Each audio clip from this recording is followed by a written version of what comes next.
I'm Andy Raskin from Mashery. I'm Director of Product Marketing. I've been at Mashery for about 6 months. Before that, I was the product manager of the Skype developer program. So I'll be talking a little bit about some experience at Skype as well. As John explained, like the API-powered future is here. It's not only devices we talk about as mobile. You know, at Mashery, our sales guys used to go out and talk about refrigerators that would have your apps on them. And I think maybe they sort of 3/4 believe that.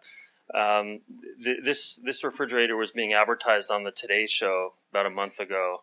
And there are two Mashery clients on it. One is the AP and one is WeatherBug. Both supply their information to this refrigerator through their web APIs. Neil Ketkar was speaking earlier today in this room about Rovi's API. Rovi, as you may know, started out as TV Guide, and through a whole bunch of acquisitions and mergers became this company that owns a lot of the metadata around TV and music. And they just released a product with Logitech, where it essentially turns your iPad into a remote control that's fully functional with all the TV information and all that stuff. And it's fully powered by their API, which happens to run through Mashery. Mashery runs a Business of APIs conference every year in San Francisco, New York, and London. I was talking with the guys who run the USA Today API at the one in New York about a week or so ago.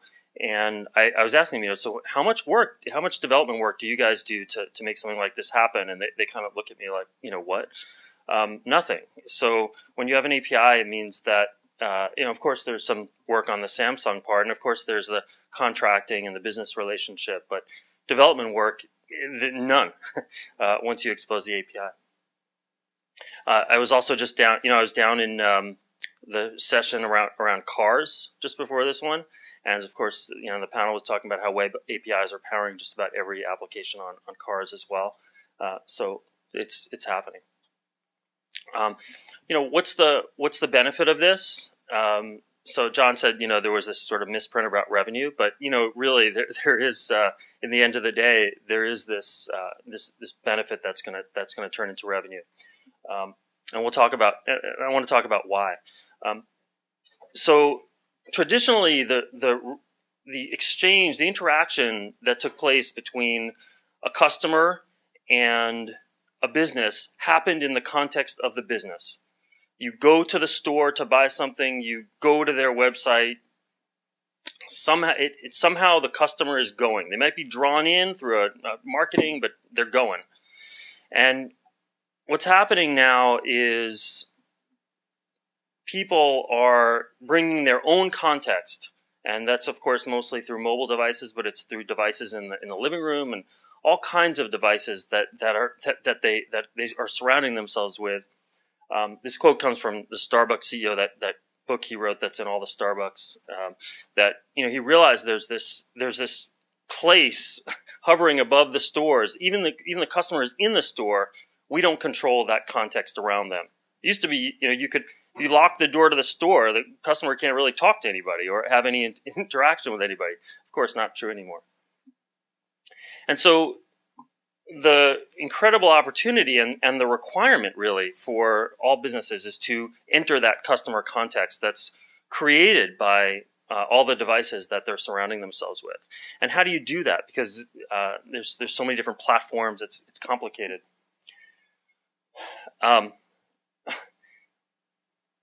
We get a clue from economics. So one interesting thing, in San Francisco, even a couple of years ago, it was very rare if you went to go rent an apartment, that there'd be an agent or a broker in the middle.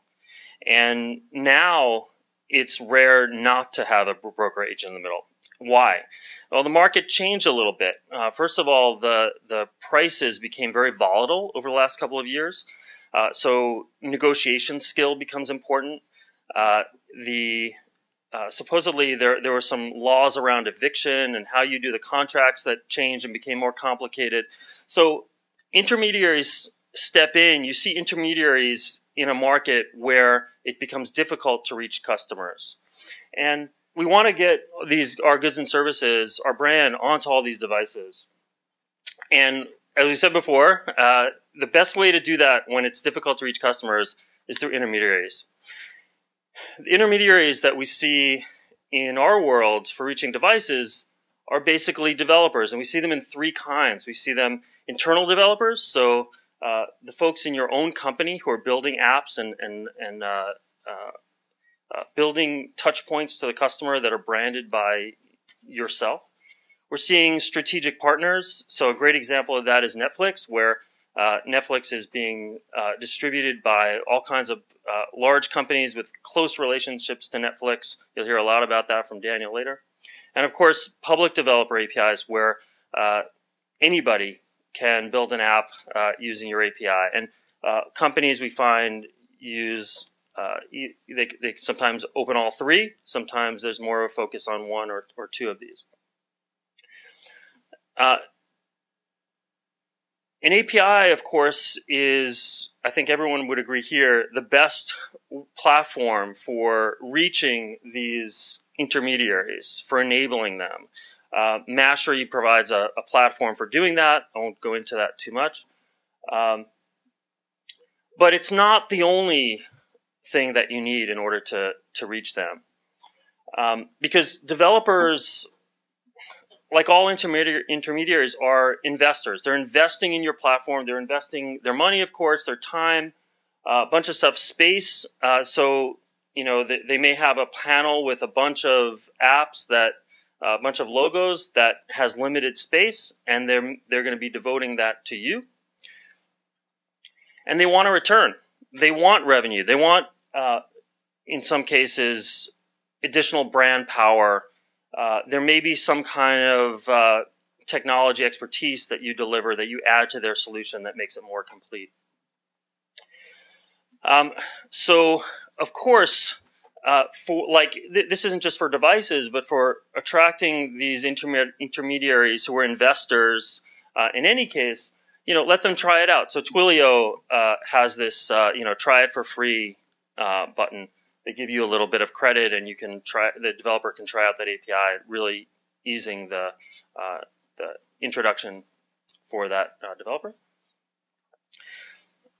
Tell them this is how much you're going to pay. Be really upfront about it. Twilio does that really well. Or how much you'll pay them. So a lot of API programs now have affiliate models. This is RDO, the music service. If you build an app and you deliver them a new user, you're going to get paid. For devices, there's a bunch of technical things. I'm not going to spend too much time on the technical design of the API. I think some other panelists are going to talk more about that.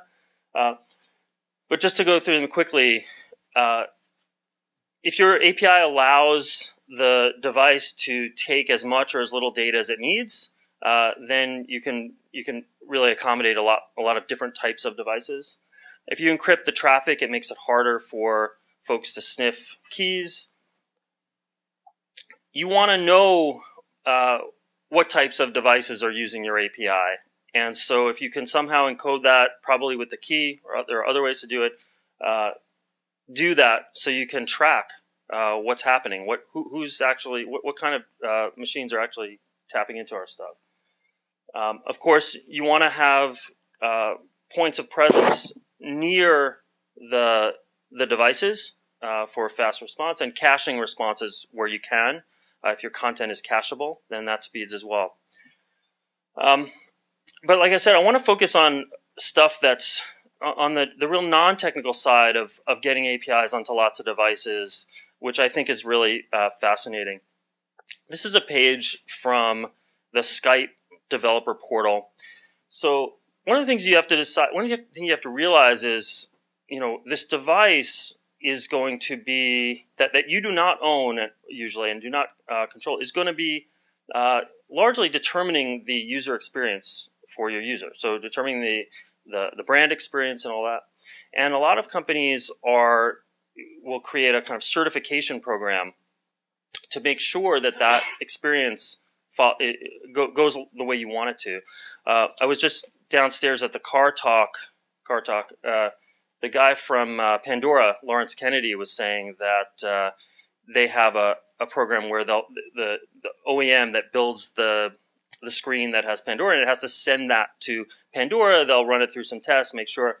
Skype, I find this kind of enjoyable. So you have to, in order to have a Skype device approved by Skype, certified by Skype, you have to send 2 of them to this guy Pavel in Estonia. You have to send 2 more to this other address in London with all the packaging. And then there's this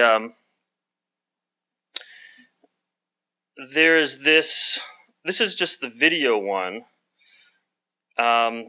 It's a 93-page, this is just the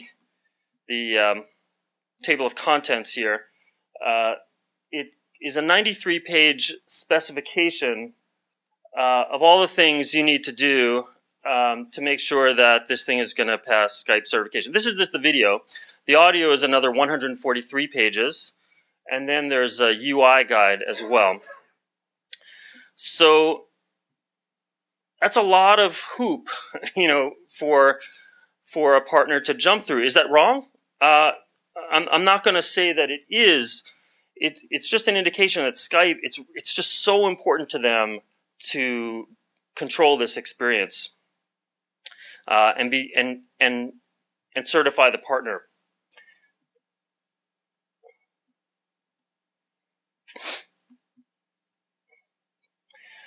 If you can, help with the UI as well. So show the partners how can you show my brand in all kinds of different formats. So this is from Clout's developer site.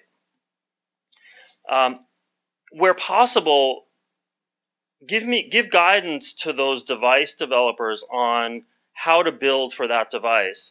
So this is from Skype's developer site again. It's a Skype on your TV guide. So Skype has it's actually an SDK called SkypeKit, and they have general UI guidelines for all kinds of devices, but they realize, well, TV is kind of special and has all these interesting requirements. So they build a special UI guide just for TVs. They also did something really interesting on branding. So they actually created this new brand called Plugged into Skype.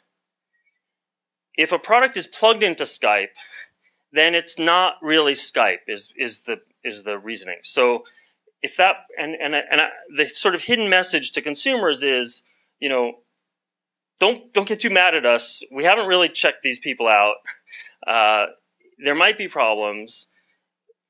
But if you go through that 143-page audio spec and you meet it and the video spec and the UI spec and all that, you can use the Skype logo and you're Skype certified. And in that case, it's kind of like authorized dealer. Anyone can sell, Volvo, but only some dealerships or service centers that pass certain requirements that Volvo checks out can be authorized. Sort of similar kind of thing. How many people in the room know what PCI compliance is? Few. So retailers, what do you guys do, by the way? Who raised their hand? What do you guys do? And what kind of company? How do you know about PCI? Like, where does it come in your life? Credit cards, yeah. So it's typically where a credit card is involved. Especially large companies will go through this audit by this group to show that they are complying with a whole bunch of standards on how they deal with the information, their security policies, all these kind of things. So Mashery is a fully PCI compliant level 1 service provider, which means that if your API runs through us, then you are PCI compliant up to the device. So it makes it easy if a company cares about that stuff.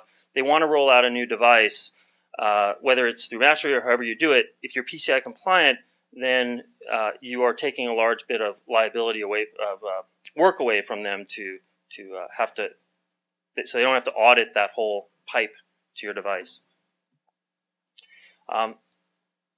If possible, get your API into tools that make it easy to build apps. So there's at Mashery, we just announced a partnership with AppMobi. So a lot of our APIs are available through these what they call their XDK for developers. Also, if you have marketing resources, do a co-marketing. So Netflix, of course, this is their front page. They're advertising the device partners that they work with. An interesting thing happens with support that's different from just building a device, say, on the iPhone.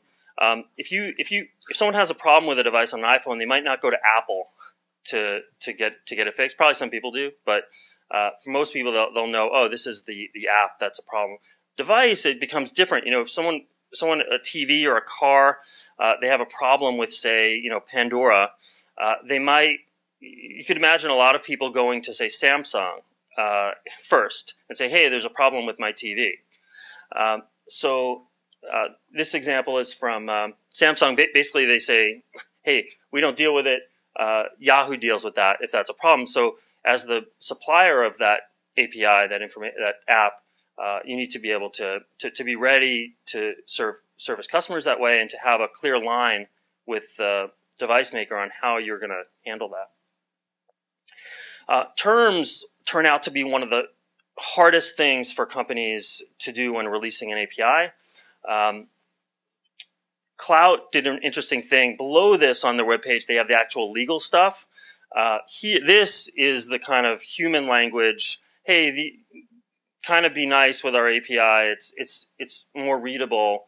I think it's still pretty long and dense, but it's a little bit better than reading through a whole contract. Skype, for SkypeKit, you can't use SkypeKit to build a mobile app, on a mobile device. So that's a pretty big one. Be upfront about these things, deal with them. So to conclude, to get on devices, think about these intermediaries, these developers, these partners as investors. And if they are investors, then you can increase their return through a bunch of levers like co-promotion, all kinds of guidance, and you can reduce their risk by adding, by being there for customer support, providing PCI compliance, and providing all kinds of developer tools. Thanks. With that, I'll turn it over to Daniel. Sure.